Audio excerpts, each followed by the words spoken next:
todavía cada año.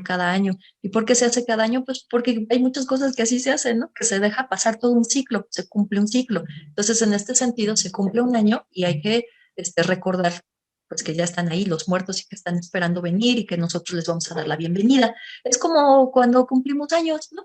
Ya no cumplimos años cada mes. Exacto. Es un ciclo, Aniversario, sí, un ciclo, sí. exactamente. Nuestro nomástico, nuestro aniversario, cuando alguien se casa, los novios, ¿no? O sea, cuando viene el año es fanfarria, ¿no? Son 2 años, son 50 años. Entonces, son ciclos, se van acumulando los años. Así es. Oye, Rosy, una Sí, preguntota. Ya claro. vamos a llegar a las 8 de la noche, pero yo Wow. veo que falta muchísimo y también veo muy animada la gente preguntando y aquí también nos hacen varios comentarios que gracias, que está muy padre, que no sabían, por ejemplo, lo del perrito de la cola blanca y cosas por el estilo. ¿Te animas a alargarlo a que acabes tu presentación? Ok, como ustedes gusten, no sé si no se cansan. Yo no Ah, me canso, así como intenten. un ratito más, ¿vale? Cuando va, nos apuramos Vale, nos entonces. alargamos, vale. Va, va, Ya va. estás, Ok. Rosy. Gracias. Muchas gracias. Al contrario, gracias a ustedes por el interés, porque pues ya estamos en el preámbulo de todo esto, ¿no? Entonces, pues las ofrendas y los panteones, el colorido de nuestra tradición.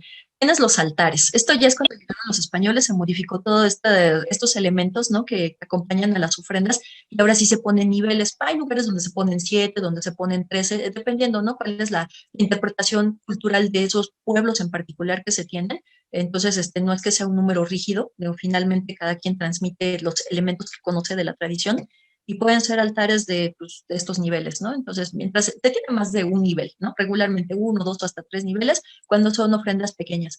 Pero hay pueblos en los que de verdad, o sea, es todo un cuarto completo para poner una ofrenda, ¿no? Entre los elementos de los sabores, los colores, de todo aquello que adorna, ¿no? De las fotografías que se colocan, si van a colocar flores colgadas, hay lugares en donde se ensartan palomitas, ¿no? Por ejemplo, en la tradición otomí se ensartan las palomitas o están estas otras tradiciones, bueno, del Estado de México, en donde se hace como una especie de corona de sol, ¿no? Se utilizan elementos del maíz para hacer una especie de arco y parece como un sol que se coloca precisamente en la entrada del altar.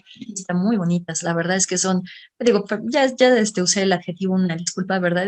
No son adjetivos en antropología, porque quién dice que es bonito y quién dice que es feo, ¿no? O sea, esas son interpretaciones que cada uno le da. Sin embargo, es enriquecedor ver cuánto colorido están en las ofrendas contenidos. Tienes imágenes y símbolos. El Catrín es uno de los elementos que más se han vuelto icónicos, ¿no? Para la representación del Día de Muertos y la tradición de cómo se ven ahí los compadritos que están tomando ahí su zarapito y están pues, calaquitas, ¿no? Y ahí están jugando y están haciendo pues alusión a que pues, la muerte también tiene una parte divertida, ¿no? Es que es esa sublimación que a través de la tradición, la sublimación del dolor de la muerte. Los alimentos que se colocan también son específicos, dependiendo de las regiones. La tradición está llena de papeles de colores, está llena de imágenes, está llena de todo esto que estamos diciendo de flores y determinadas flores. Hay lugares donde se colocan tapetes, por ejemplo, ubico los de Oaxaca porque me ha tocado verlos. Son unos tapetes enormes que hacen de acerrín pintado de colores, en donde colocan pues diferentes figuras, ¿no? Relacionadas al tema del Día de Muertos. Son muy bonitos, se colocan en las plazas públicas o se colocan en algunos hogares también, ¿no? Se lleva mucho trabajo y es un trabajo muy, muy artesanal, es cómo lo hacen. Los panteones, pues, se llenan de flores también, se llenan de iluminación, de gente visitando, de agua que está corriendo, pues están limpiando las tumbas, ¿no? Y la gente está conviviendo ahí, está comiendo juntos y demás. Hay quienes se llevan elementos de la ofrenda al panteón, por ejemplo, ¿no? Para que como digamos que hay una pequeñita ofrenda encima de lo que es la tumba.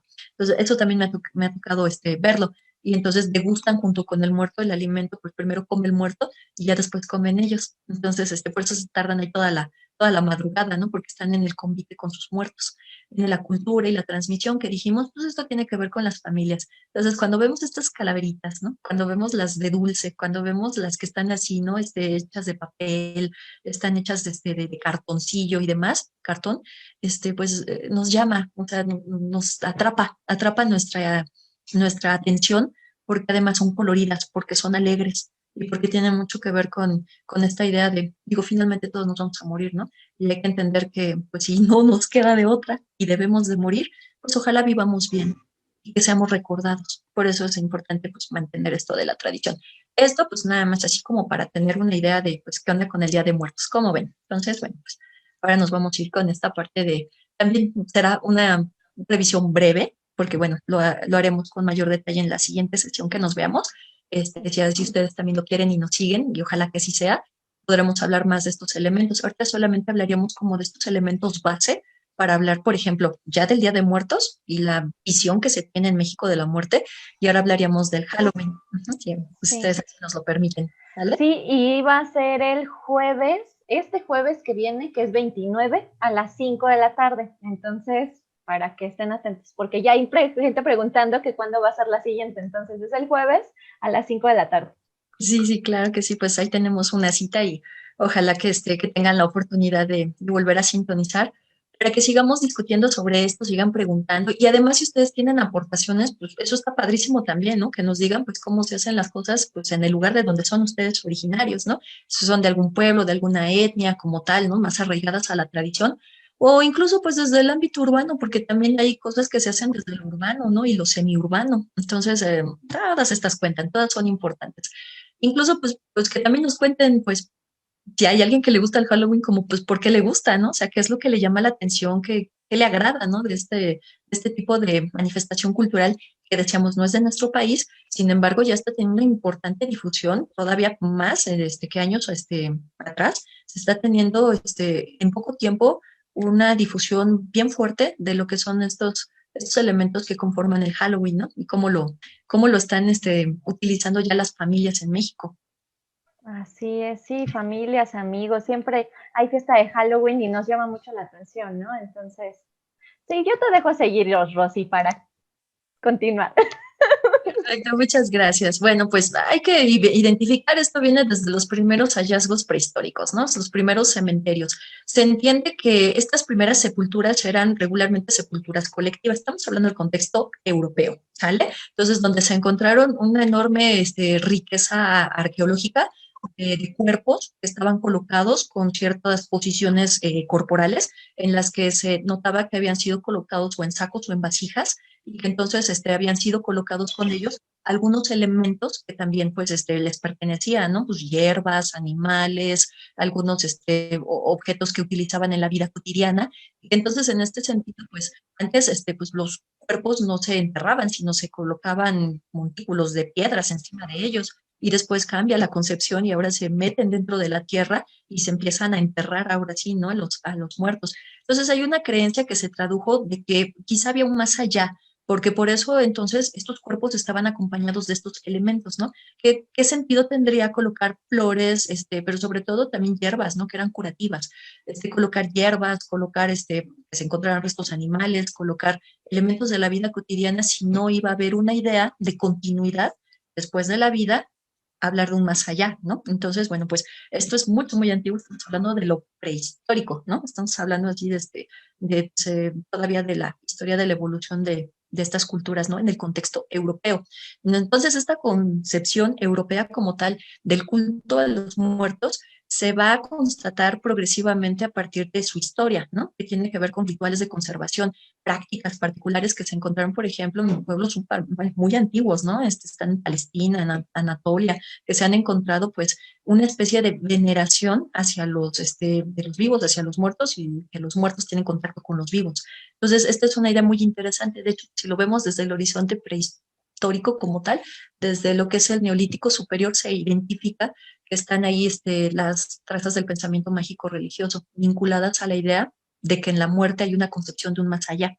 Entonces ya empieza a ver así como que una idea mucho más acercada de lo que significaba la muerte para pues, los pueblos ahora antiguos de Europa. Entonces, bueno, estas inquietudes sobre esas apariencias de los ritos funerarios pues llamaban tanto la atención que por eso se utilizaban sobre todo elementos pétreos, ¿no? O sea, se utilizaban piedras, se utilizaban pues, elementos que pertenecían, decíamos, a las personas, se colocaban montículos enormes, y pues uno de los más importantes pues tienes a Stonehenge, ¿no? Que es un espacio ritual en el que se habla de la adoración y la veneración hacia lo que es el sol, pero pues también lo que han identificado los arqueólogos es que también está referido al ciclo lunar.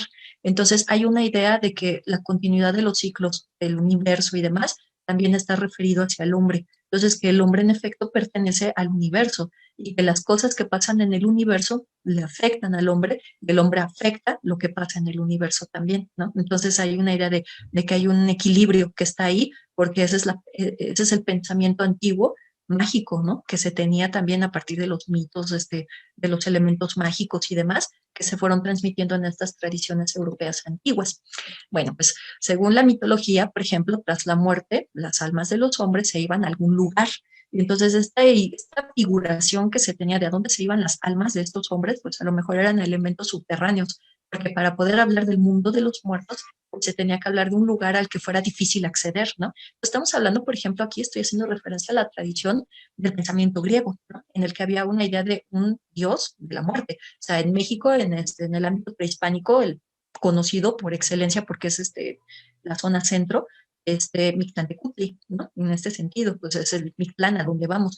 Pero pues en la tradición de los griegos, pues se hablaba de este otro personaje que era Hades, ¿no? Que era pues el dios de la muerte y que se iban al Hades precisamente, todos aquellos que morían, entonces llevaban un viaje bien interesante porque además pues también es un recorrido que hacían las almas, ¿no? Entonces ellas, de hecho, cuando se ubican lo que son los ritos funerarios de aquella época, se colocaban monedas, ¿no? En la boca de la persona o en sus párpados, ¿no? Cuando estaban cerrados en los párpados, para que pudieran pagarle a Caronte, que era pues el dueño de una balsa, a donde se llegaba, que era pues un mar muy grande, una laguna, la laguna Estigia, en donde entonces que también los romanos pues recuperaron parte de esta tradición griega, de esta idea de dónde se iban los muertos.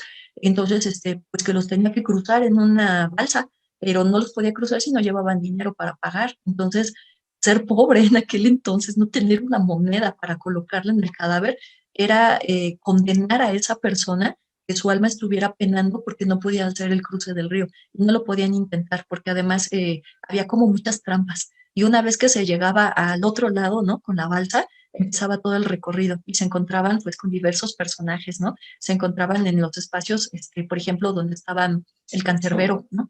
Que es esta figuración de un perro enorme que tenía tres cabezas, ¿no? Y que entonces, que era muy fiero y que no dejaba pasar y demás, y hasta que llegaran a lo más profundo del Hades. Entonces, se tenía una idea de que la profundidad del Hades era un lugar menos tortuoso, ¿no? Menos húmedo, menos oscuro, que era donde llegaban las almas de aquellas personas que eran pues como los más letrados, la gente noble de aquel entonces, ¿no? Así como que la clase social no se pierde ni en México, ni en Europa, ni en ningún lado.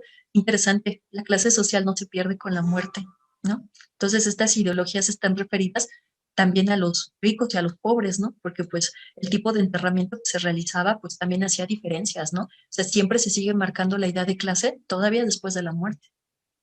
Y pues ustedes me dirán si no, o sea, hay lugares donde vas y son unos mausoleos impresionantes. No se quiere perder la categoría social aun con la muerte. Ujú. Entonces, y eso lo hacen los vivos, obviamente el muerto no lo está pidiendo, pero lo hacen los vivos. Necesitan hacerlo. Bueno, entonces en este sentido, pues la tradición griega como tal. La muerte, por ejemplo, para los romanos se hablaba de una idea de inframundo que estaba precisamente situado bajo la tierra, rodeado por ríos, y entonces aquí pues ya decíamos que pues estaba la laguna como tal y los ritos funerarios, por lo menos para los antiguos romanos, se realizaban en la noche, porque había una idea de que la muerte era contaminación y que entonces aquel que tuviera contacto con esos cadáveres estaba contaminado. La manera de poderse purificar después de eso es que se purificara en el día. Por eso los rituales se hacían en la noche. De ahí viene la palabra funeral, funus, que significa noche. Entonces se acompañaban de pequeñas luces para poder hacer el acompañamiento a los cadáveres y hacer el enterramiento como tal. Esto se realizaba en la noche. Hay una idea, entonces, como que nos vamos acercando a esta idea de como por qué la noche de repente nos llama tanto la atención, porque de repente en la noche hay muchos mensajes que, por ejemplo, los muertos dan a los vivos, porque en la noche pues se ocultan ciertos misterios, lo que no está en la luz del sol, ¿verdad? En la noche se hace presente y que entonces es cuando podemos observar aquellas entidades que pues no son de la tierra y que a lo mejor en las interpretaciones, porque son muy variadas, puede ser que hasta sean del mal, ¿no? O sea, que no sean de algo bueno, sino de algo malo, algo maléfico, algo que está ahí, pues, hasta terrorífico. Y por eso se hace esta vinculación con la muerte, la noche, lo que espanta, ¿no? Lo que tiene que ver con la oscuridad. Entonces, bueno, pues eso es muy interesante y pues los funerales se hacían en la noche. La muerte, por ejemplo, para los druidas y los celtas, ¿quiénes eran los druidas? Los druidas eran, dentro del pueblo celta, eran los sacerdotes, eran aquellos que tenían contacto con la naturaleza, que podían ver a los seres vegetales que vivían en la naturaleza, esos seres que se ocultaban en la misma naturaleza para que los demás no los vieran, que eran pues los habitantes de los bosques. Y que entonces los druidas, cuando se metían al bosque, llevaban toda una preparación que no era para todos, obviamente. Entonces, aquel que quería ser sacerdote druida, pues tenía que ser también seleccionado para que se le pudiera aleccionar sobre este tipo de cosas. Entonces, ellos creían en la inmortalidad del alma y la atemporalidad que existía en otro mundo. Es decir, este mundo es un mundo material, pero también hay otro mundo en donde se puede ser inmortales, porque nos vamos a perder. La temporalidad es en este sentido que a lo mejor hay la impresión de que incluso pues se puede regresar, ¿no? Porque además pues, en algunas ocasiones, de acuerdo a ciertas interpretaciones, se concibe que pues, los celtas también creían en la reencarnación. Entonces, bueno, pues ellos nos decían, ¿verdad? Los druidas, pues hacían, según esto, ¿verdad? Cuando se moría, decían que se hacía un viaje, ¿no? Hacia una isla lejana, más allá de los mares, en donde pues ahí encontrabas a los muertos y sobre todo a los que eran guerreros, porque además los guerreros tienen una especial importancia en muchas culturas. Se van directamente al lugar donde está pues el camino que tenían que haber seguido, al mundo donde los están esperando los muertos. ¿Por qué? Pues porque en batalla murieron y esa valentía que mostraron en vida, pues digamos que es como un premio, ¿no? Para la muerte y por lo tanto ahí es donde se encontraban unos y otros, ¿no? Entonces, en este sentido, ¿verdad? Pues, la muerte para estas tradiciones antiguas, pues era un tema interesante que ya no compaginaba con los elementos que se fueron imponiendo en la tradición cristiana, ¿no? Estamos hablando de pues, los celtas hasta por ahí del 200 aproximadamente, ¿no? Antes de Cristo, pues todavía estaban presentes. Entonces, después, ¿verdad? Con el acontecimiento, pues hasta lo acabo de decir, ¿no? Es la separación de la historia después de Cristo, entonces es cuando ya empieza la difusión del cristianismo con mucha fuerza en Europa y por lo tanto empieza la prohibición de las tradiciones antiguas romanas, griegas, celtas y demás, para que entonces ellos se conformaran como un pueblo que hablaba de un solo Dios, que había una idea monoteísta y que entonces había un Dios que, dependiendo de tus acciones, o te mandaba a un lugar donde vas a recibir todos los beneficios que se llamaba el paraíso, o te ibas al lugar donde te iban a estar atormentando eternamente, pues, que era el infierno, ¿no? Entonces empieza la imposición del pensamiento unificado, la idea de un solo Dios.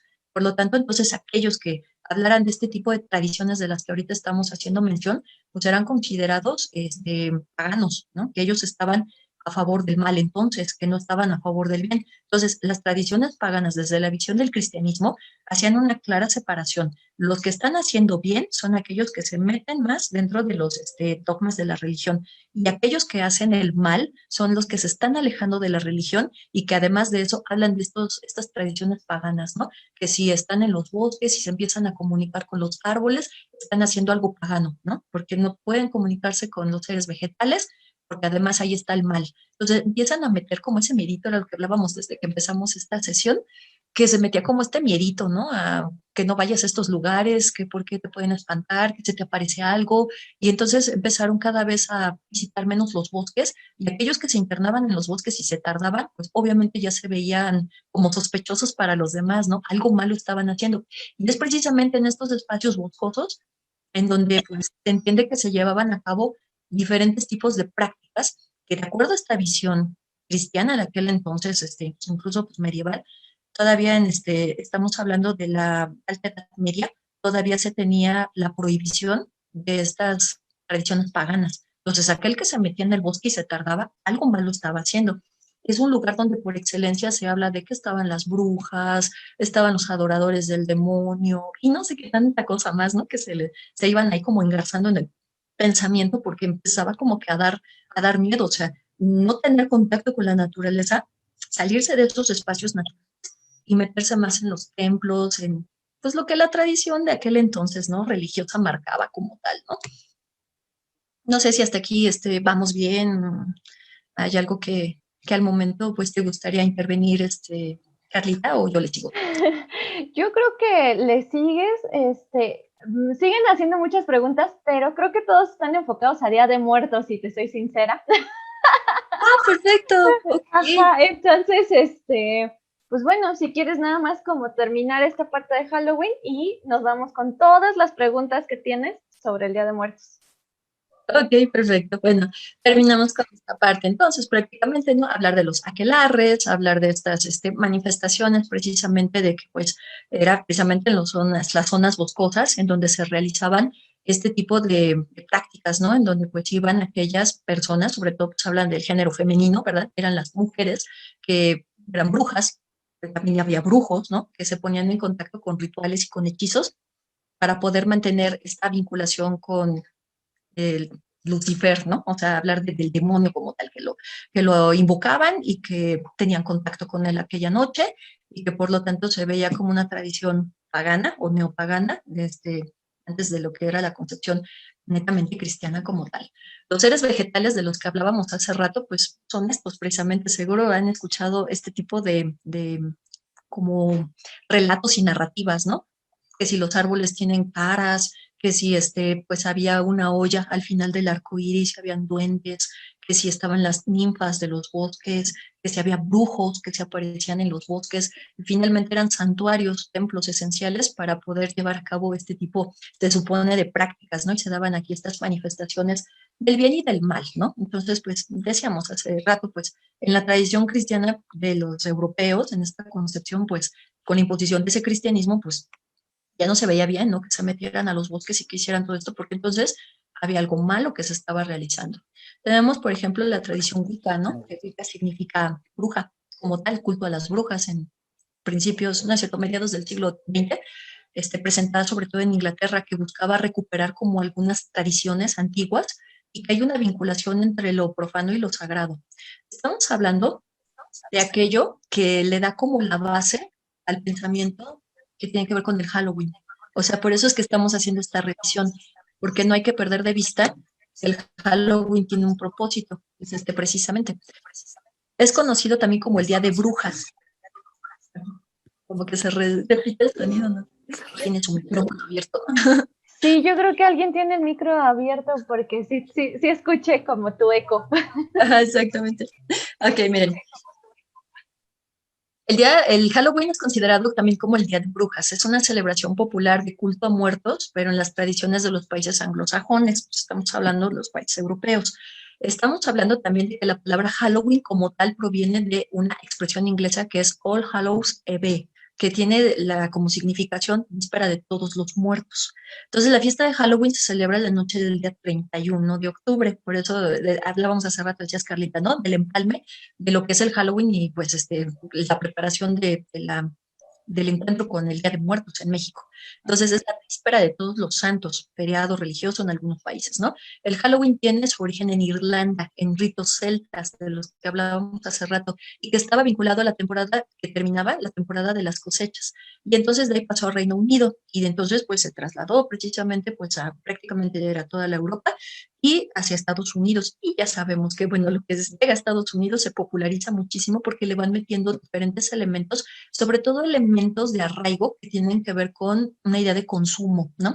De una idea llamativa, para que entonces consumamos algo que se ve interesante, que hacen ellos y que pues lo están ¿cómo podemos decir? Como que lo están difundiendo con mucha fuerza y se ha popularizado mucho en América Latina, pues no se diga en México, ¿no? ¿Cuáles son los símbolos que utiliza el Halloween? Pues muchos, ¿no? Principalmente calabazas que tienen expresiones malévolas, le ponen lumbre adentro, vestirse de brujas, hablar que si da miedo los gatos negros, que si hay fantasmas, que si hay calaveras, pero no las calaveras catrinas nuestras, ¿no? O sea, alguien descarnado ahí todo enseñando el músculo y los huesos, ¿no? Y demás, algo que se vea tétrico y los disfraces. Entonces, en este sentido, se habla de una decoración tenebrosa.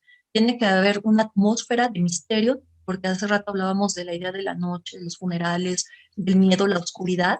Entonces, en este sentido, está vinculada con velas, telarañas, murciélagos, espantapájaros, todo eso que van metiendo como terror para poder usarlos como protección. O sea, esto es interesante, que la idea era repeler a los espíritus malignos Por eso los espíritus malignos, hablaba de que los aquelarres, por ejemplo, como invocaban al diablo, también había muchas almas que se soltaban, pero almas malas, ¿no?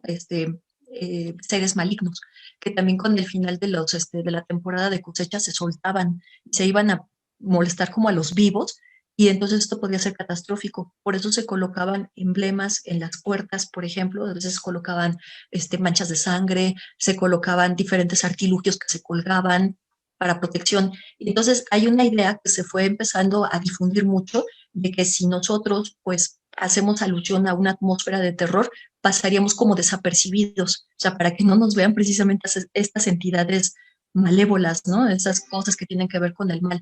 Entonces, una de las costumbres más populares, y eso pues ya tiene que ver como por qué les gusta tanto también a los niños y como por qué de repente en las familias se difunde tanto, porque pues se ven tiernos los niños, ¿no? Los disfrazan y los llevan a que pidan dulces, porque se llama esto, ¿no? Truco o trato, el trato o el dulce. Quiere decir que pues si no me das un dulce, pues te voy a hacer pues no sé, a lo mejor una trampita, me voy a portar mal, te hago una travesura y se vale todo. La noche todos se disfrazan de lo maligno, entonces pasamos desapercibidos y se vale ser malos, ¿no? Porque hay una justificación, pues yo te estoy haciendo una trampa, pues tú dame dulces y si no, pues aguántate. Pues en este sentido, por eso son tan atractivos, porque nos dan la oportunidad de disfrazarnos. De alguna manera nos permiten confrontarnos con el miedo que nos genera lo desconocido, la simulación del mal a través del juego. Es algo que llama mucho la atención. Me parece que por eso el Halloween es un objeto de consumo bien importante y tiene ya tanta difusión y se está arraigando fuertemente pues en nuestro país, porque pues, ¿quién no se siente tentado a verse como un Drácula, ¿no? Una noche, o quién no dice, "Ay, pues yo me quiero ver como el payaso eso, ¿no? Que pues, se puso de moda y se veía bien terrorífico y maléfico, ¿no? Entonces, la simulación del mal a través del juego hace que parezca esto inocente, ¿no? Entonces, todos estamos disfrazados y pues todos nos vemos muy tétricos. Y ya se han hecho ahora, ¿verdad? La interpretación de otras cosas, ¿no? Que se van metiendo ahí, que si zombies, que si monstruos, que si ¿cómo se llama? El alien y no sé quién es más. Entonces ya empiezan a meter un buen de elementos que tienen que ver con lo que da miedo, lo que no hacemos en el día y que sí se permite durante la noche. Prácticamente ya estaría terminando con esto, ¿sale? En México cada vez adquiere mayor aceptación. ¿Por qué? Pues porque las familias están modificando patrones tradicionales de pensamiento. Les decía hace rato, familia se transmite y también en la familia termina la tradición. Se adoptan nuevos elementos culturales y por lo tanto entonces este proceso de aculturación del que les hablaba, es decir, la imposición de una cultura hacia otra, se da a través de la mercadotecnia. Es un punto bien importante, la mercancía, el producto, los programas que vemos en la televisión son objetos de consumo. Entonces, si desde ahí nos ponen pues que el Halloween está bien padre, que es la fiesta, que pues vamos a tomar, que además convivimos y que se ven bien bonitos todos disfrazados y está padre, entonces nos generan una idea de ser lúdico, de ser inocente, decíamos, cuando se está hablando en esencia de que se está haciendo alusión pues a las fuerzas que se busca repeler en esa noche, ¿no? Las fuerzas del mal. No estamos diciendo que sea malo, ¿eh? Entendamos cuál es el propósito del Halloween como tal, ¿no? O sea, es la noche pues, de las almas, de los santos, de los muertos. Entonces, en esta ideología, los miembros de la sociedad van haciendo modificaciones y por eso decíamos, se vuelve un objeto de consumo. Entonces, esto es con lo que terminaríamos, Día de Muertos versus Halloween, ¿no? El Día de Muertos, las almas de los muertos regresan a visitarnos en su viaje hacia el mundo de estos muertos, ¿no? La familia convive, los esperamos y los recordamos. En el Halloween es la noche donde los demonios y demás entidades están libres, pueden vernos. Por eso nos disfrazamos para que no nos encuentren. Entonces, pues, cada quien decide qué les puede agradar más, ¿no? Con relación a esto que hoy se habló muy rápidamente, hace muchas cosas las que se pueden integrar.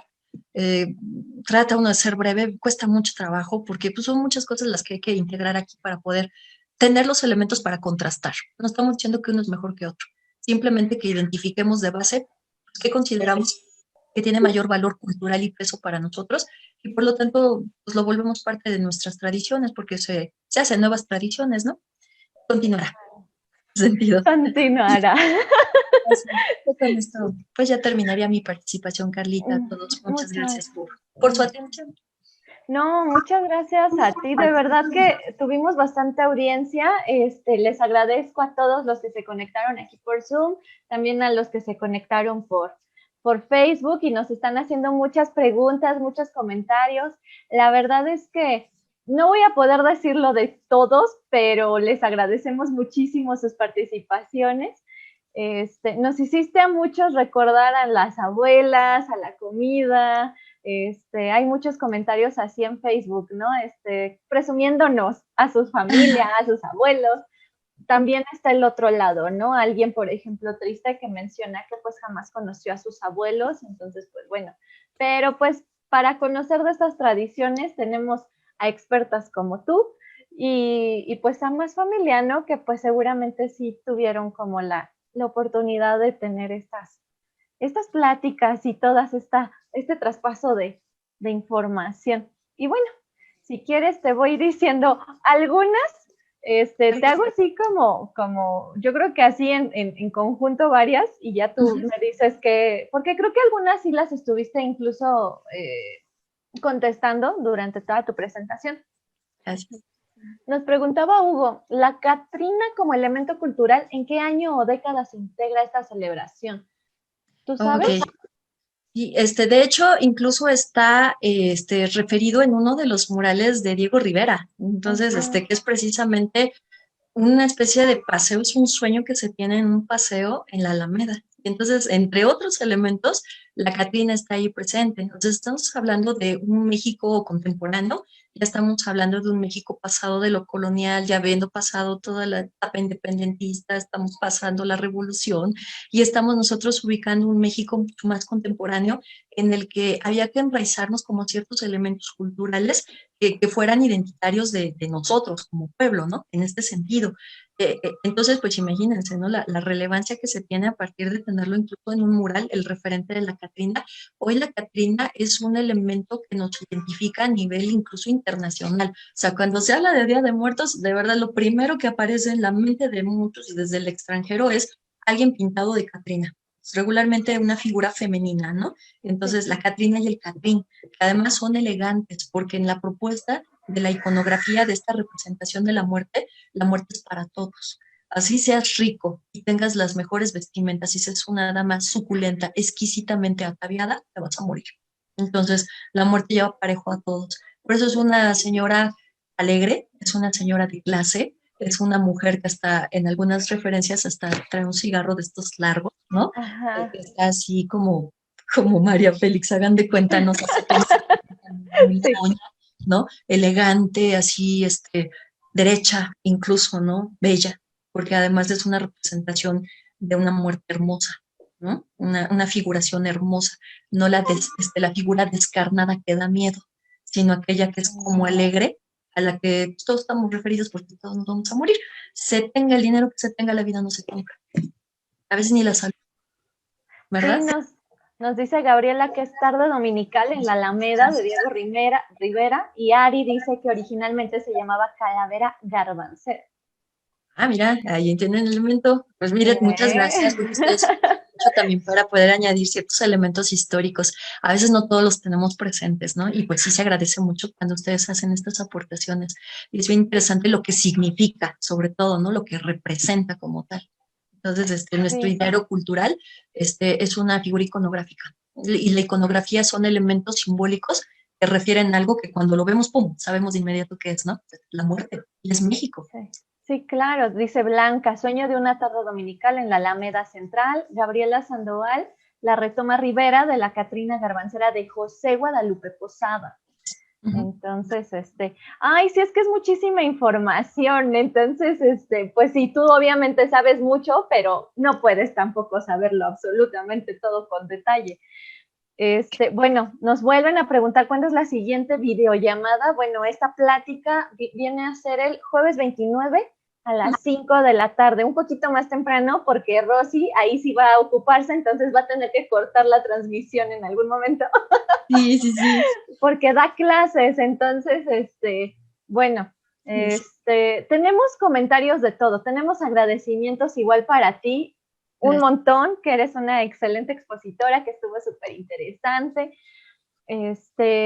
También nos preguntan un montón de cosas que ya no sé ni qué preguntarte porque creo que es demasiado.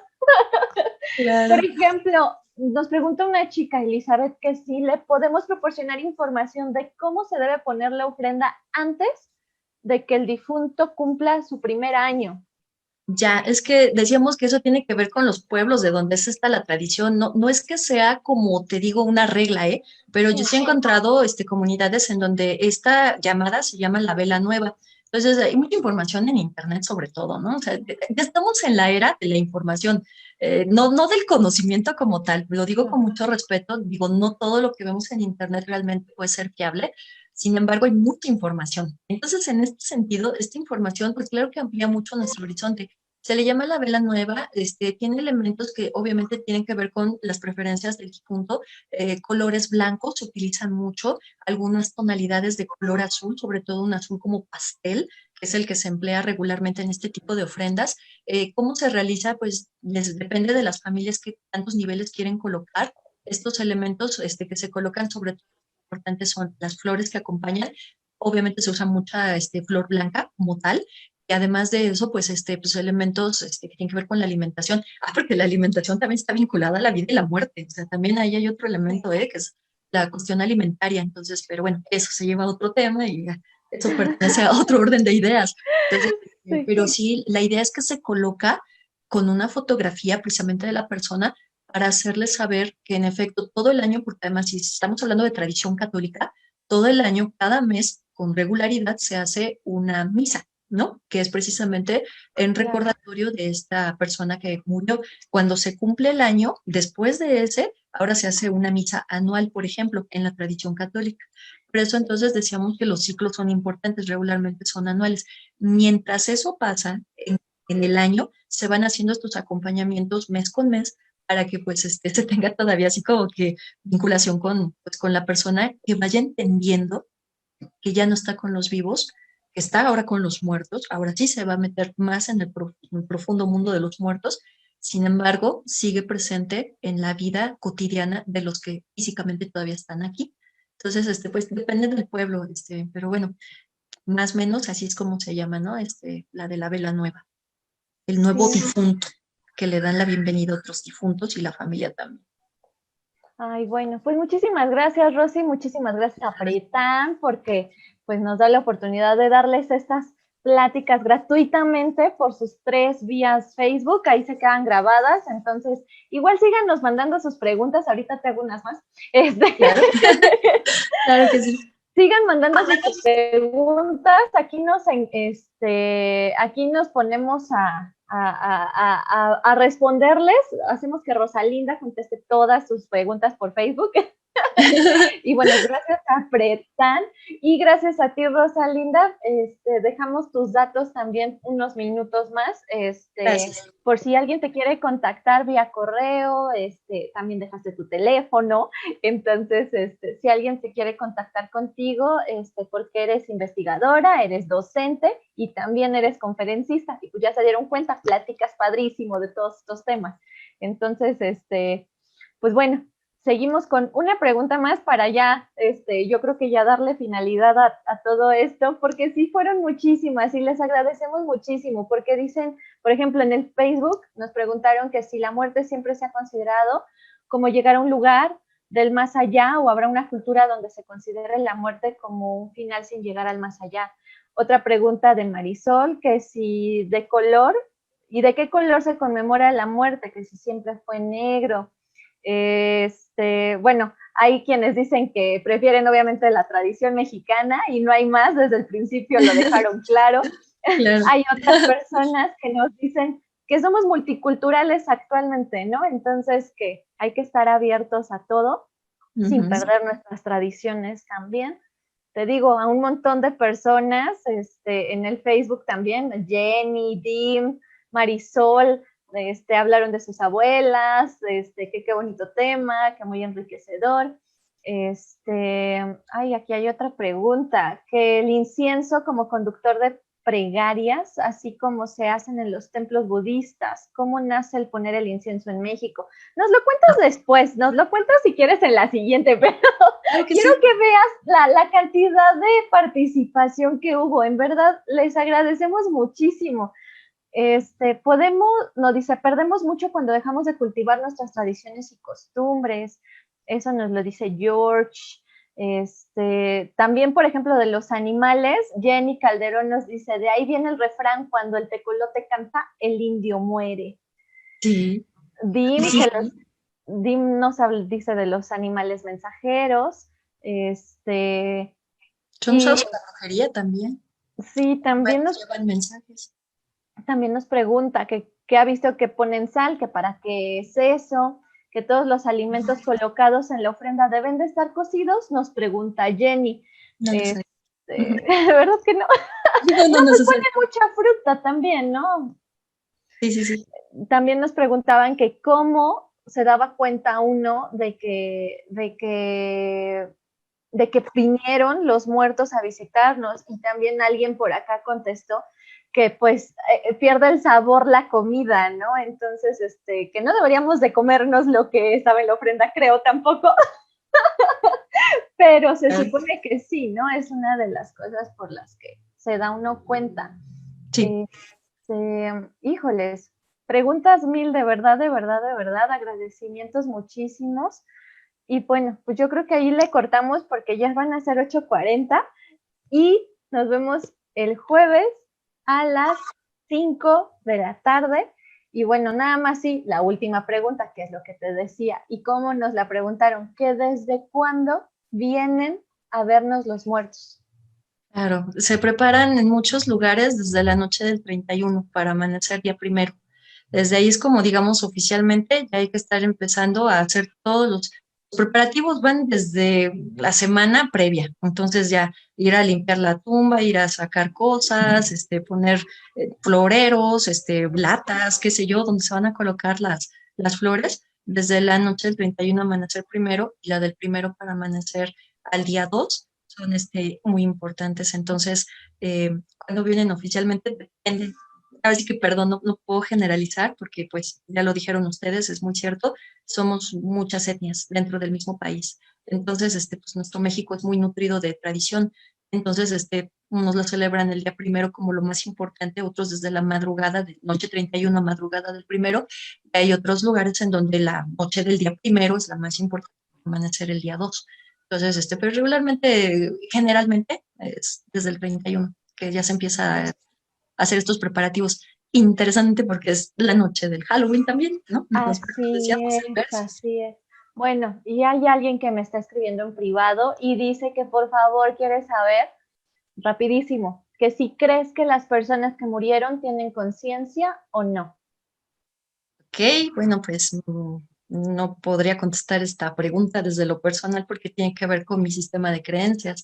Claro. Aquí es colocarles a ustedes algo que nos identifica a la mayoría. Lo que sí puedo decir es que sí se tiene una idea de que como se continúa el ciclo de la vida, por lo tanto también se identifica que hay una idea de conciencia todavía, ¿no? O sea, el muerto sabe que está muerto, sabe que está viajando y va a regresar. Entonces, en la tradición se hace esta interpretación, es como el componente. Los muertos saben que están muertos, por eso se están comunicando con nosotros. Mi creencia personal, pues digo, esa es la propia y yo creo que esa no sería como tan prudente decirla porque pues estamos masificando la información y pues a final de cuentas esto no es una plática a título personal, lo que buscamos es tratar juntos de comprender algo que tiene que ver con lo que nos identifica como pueblo. Te puedo decir que yo sí tengo muchas preguntas con relación a lo que es el más allá, muchas preguntas. Si hay algo que existe más allá, si es o no comunicación, estas narrativas por algo se dicen también. Digo, yo bueno, en este sentido como antropóloga soy muy respetuosa de estas narrativas en las que si se apareció el muerto, que si el muerto aventó algo, que si cuando vas por el camino te habló el animal, ¿no? Porque además se habla de la cuestión chamánica. Entonces, hay chamanes que se vuelven también animales, ¿no? El nahual, por ejemplo. Entonces, hay tantas cosas ahí que por algo se dicen y regularmente es en la noche. Eso es lo interesante. En el sueño Claro. y en la noche donde se manifiesta. Entonces, eso lo podemos un día, si ustedes gustan, pues ampliarnos más en narrativas que tienen que ver con esto, ¿no? Estas Sí, tradiciones que se cuentan. sí, podemos, o sea, aparte de la que sigue el jueves, podemos hacer otras reuniones porque tuviste muchísima audiencia, te amaron, te dije que te iban a amar, Rosalinda, así como yo te amo. Entonces, Un abrazo, Carlita, gracias. podemos hacer muchísimas más pláticas enfocadas a esto. Nos siguen haciendo muchísimas preguntas, porque, bueno, por ejemplo, la película de Coco representa lo que el Día de Muertos es, sí o no. Sí. Sí, me gustaría que, bueno, me gustaría que le preguntaras un poco sobre el rezago de las costumbres en México. Yo creo que te digo, lo dejamos ya para la siguiente. Todos dicen un montón de agradecimientos. Bueno, otra vez, entonces el Día de Muertos no hay religión, ¿cierto? Pues no como tal, viene desde está vinculada, ¿verdad?, a ciertas cuestiones religiosas, eso sí es cierto, pero no es exclusiva de una religión. Hay una postura religiosa, sí la hay una vinculación espiritual incluso, depende de quién lo refiera, ¿no? Pero no es exclusiva de una religión. Y bueno, luego hablamos de los colores, porque hablaban que si el negro representa solo la muerte. Un código cultural. Hay culturas que no usan el negro, ¿no? Pero sí es la raíz de código de colores. Y bueno, también a los que están vía Zoom preguntan, ya les contesté vía mensaje, pero bueno, lo digo así en voz alta, que cómo ingresan, siempre es el mismo código de acceso, entonces en los flyers viene, entonces siempre es el mismo para cuando hacemos las pláticas y bueno, entonces ya, nos vemos el jueves 29 a las 5 de la tarde, ¿vale, Rosy? Okay. Sí, claro que sí, con todo gusto. Y los esperamos a todos. Sí, para ya concluir con el tema, muchísimas gracias por conectarse, denle like a las páginas para que se sigan enterando, agenden las conferencias, las pláticas y que les recuerde Facebook también, o ustedes pónganse un recordatorio y conéctense por Zoom. Entonces, pues muchas gracias, Rosalinda, cuídate mucho. Contrario, gracias a ti, gracias a esta empresa maravillosa que está haciendo este esfuerzo impresionante por traer cosas bonitas para todos, útiles también, ¿verdad? Que nos dejen algo, que nos ayuden a salir un poquito de todo lo que está pasando. Muchas gracias por darnos este espacio, a ustedes, a ti, Gerardo, a ti, Carlita, todos los que están aquí haciendo este esfuerzo enorme por tener esta comunicación tan eficiente, tan inmediata y sobre todo tan nutrida, ¿no? O sea, para el público que lo sigue. Entonces, bueno, que le seguimos. Sí, ay, gracias. Por permitir esta participación en este proyecto. Muchas gracias. Vale, no, gracias a ti. Nos vemos, abracito. Chao. Abrazos para todos. Bye, Carlita. Bye, linda noche. Igualmente, cuídense todos.